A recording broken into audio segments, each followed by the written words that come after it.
Okay, this is talking about a project I've got called Android U at St. Joe, and the stated purpose of the project is to try to put Android into the hands of every student on campus, a little at a time.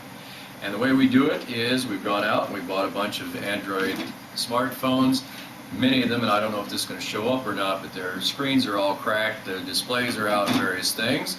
We go on eBay and we buy these pieces for them, and the pieces come with tools, and my students take them apart and make them all work again. We've had great luck, particularly with HTC phones, and we'll talk about that later on. But in any event, once the phones have been repaired, then the next step is to get them rooted. So we use a little device called the Gold Card. There's a separate Gold Card for each device, and not all devices use Gold Cards, but in any event, we root them with Gold Cards, and then we start putting things on them that are useful to us.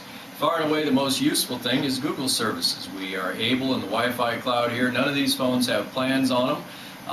They all live in our wireless cloud here, our Wi-Fi cloud, and we use them basically to make free phone calls, free SMS texting, and free internet access.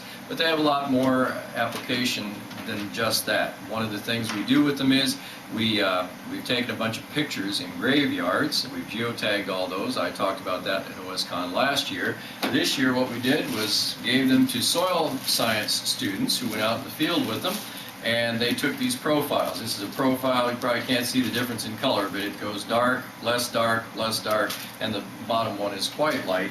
They take them with these specialized probes, but they head out in the field with their Android phones, which have been preloaded with some apps. One of those apps is called GeoCam.